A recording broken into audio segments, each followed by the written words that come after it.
Assalamualaikum warahmatullahi wabarakatuh. Selamat pagi. Nah, hari ini kita berjumpa lagi dengan Ibu di materi pembelajaran Bahasa Indonesia. Nah, kali ini Ibu akan membahas mengenai materi yang baru, yaitu mengenai teks persuasif. Nah, teks persuasif, apa sih teks persuasif itu? Tunjuk tangan, ada yang tahu? Persuasif? Kelas 7 juga pernah dibahas teks persuasif. Daripada kita berlama-lama, yuk kita mulai mengingat kembali. Nah, teks persuasif atau teks persuasi adalah teks yang bersifat membujuk secara halus. Ada juga teks yang berisinya berupa ajakan atau larangan. Adapun teks yang berisi saran kepada orang lain. Nah, untuk pembahasannya ada di slide berikutnya. Silahkan menyimak. Nah, pengertian teks persuasi adalah suatu teks yang berisi ajakan. Pernyataan-pernyataan di dalam teks persuasi mendorong seseorang untuk mengikuti harapan atau keinginan-keinginan penulis. Nah, di dalam teks persuasi cenderung mempromosikan sesuatu yang diperlukan pembaca yang didasari oleh fakta dan opini. Karena tadi persuasi itu bersifat ajakan, di sini ada pengertian. Ajakan adalah kata-kata atau perbuatan untuk mengajak. Mengajak dapat pula berarti anjuran, imbauan, dorongan untuk melakukan sesuatu. Contohnya, kata harus, hendaknya, sebaiknya, usahakanlah, jangan, hindarilah, dan sebagainya. Contohnya, kita harus tetap menjaga kebutuhan NKRI walaupun apapun yang terjadi. Yang kedua, narkoba adalah racun yang merusak generasi muda, jangan pernah mencobanya. Nah, di ajakan ini ada dua macam, ada yang tersurat, ada yang tersirat.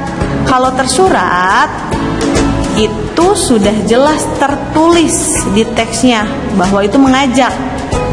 Kita harus tetap menjaga. Nah, itu kan ada kata kita harus. Nah, itu dikatakan tersurat. Sedangkan tersirat tidak tertulis di teksnya, tapi kita bisa merasakan kalau itu mengajak. Seperti contoh yang nomor 2, narkoba adalah racun yang merusak generasi muda, jangan pernah mencobanya, ya. Selanjutnya, isi teks persuasif. Di teks persuasi itu isinya itu ada argumen, yaitu pendapatnya, lalu ada faktanya, itu adalah kenyataannya, lalu ada ajakan. Jadi ada 3 komponen itu, argumentasi, fakta, dan ajakan. Selanjutnya ini ada contohnya. Perhatikan cuplikan teks berikut. Yang paling atas itu disebut argumentasi, yang kedua adalah fakta, dan yang merah itu adalah ajakan. Silakan dipelajari dan dibaca.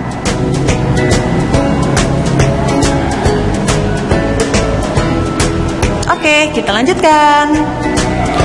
Fungsi fakta di dalam teks persuasi. Karena tadi kan ada argumen, fakta, dan ajakan. Sekarang fungsi faktanya agar pembaca lebih percaya kepada teks tersebut.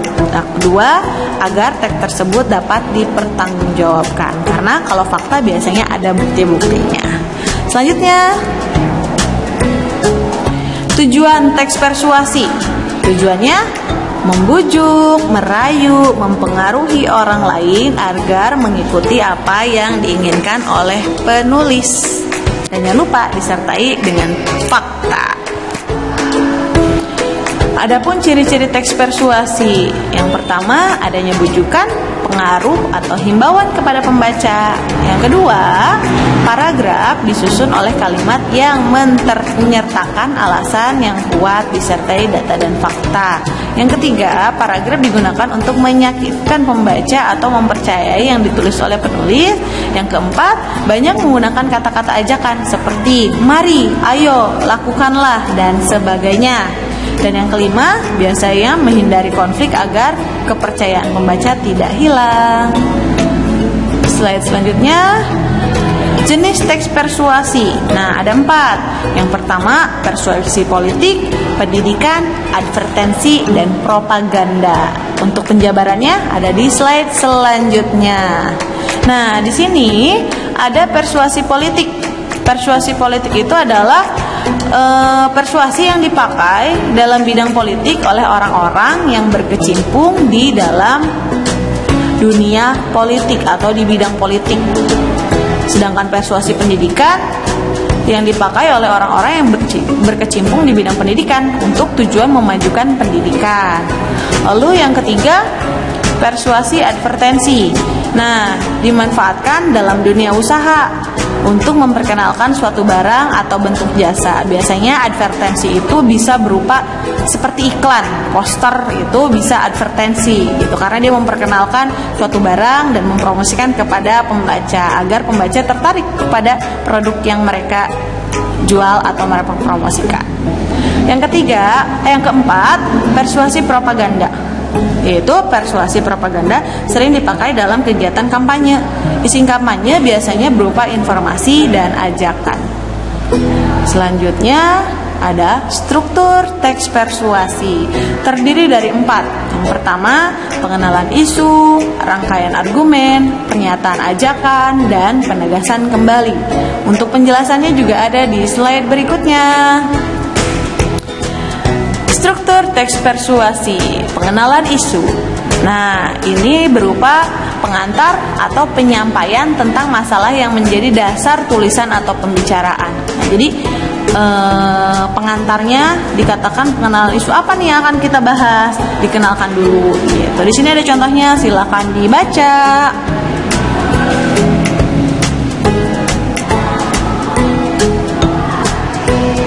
Next, rangkaian argumen.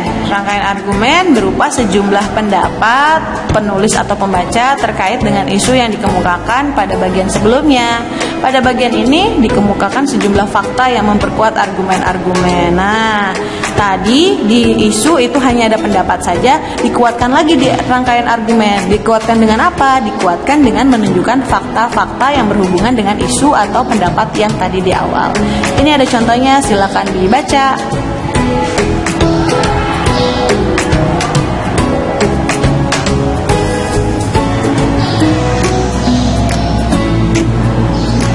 Selanjutnya, pernyataan ajakan. Pernyataan ajakan intinya di sini persuasi yang di dalamnya dinyatakan dorongan kepada pembaca. Jadi di dalamnya itu ada ajakan. Ajakan yang tersurat maupun yang tersirat. Seperti yang tadi sudah saya jelaskan, ajakan itu ada 2, tersirat dan tersurat. Kalau tersurat sudah ditulis dalam paragraf tersebut, kalau tersirat ada di dalamnya tapi kita dipahami oleh kita sendiri gitu. Nah, di sini adapun kehadiran argumen berfungsi untuk mengarahkan dan memperkuat ajakan-ajakan. Nah, berarti yang tadi nih kita dari awalnya, berarti pengenalan isu itu membicarakan tentang pengenalan masalah yang akan dibahasnya, ada argumen, lalu ada argumentasi dan disertakan dengan fakta-fakta, dan yang terakhir ajakan. Ingat, yang tadi itu kan isi dari teks persuasi itu ada argumen, ada fakta, dan yang terakhir ada ajakan. Nah, yang terakhir di sini, oh ya, contohnya untuk pernyataan ajakan silakan dibaca.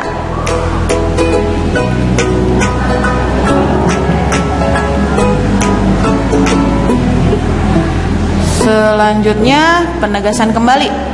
Penegasan kembali yaitu menegaskan ulang terhadap pernyataan-pernyataan sebelumnya yang ditandai dengan ungkapan seperti demikian, dengan demikian, oleh karena itu, dan sebagainya. Nah, penegasan kembali itu bisa dikatakan juga sebagai simpulan. Nah, jadi kalau misalnya ada paragraf nih, paragraf yang pertama untuk menentukan strukturnya, paragraf pertama itu bisa, misalnya ada 4 paragraf, paragraf pertama bisa disebut dengan pengenalan isu, paragraf yang kedua rangkaian argumen, yang keempat itu ajakan, yang ketiga itu ajakan, dan yang keempat itu adalah penegasan kembali atau simpulan. Gitu. Silakan dibaca di sini contohnya.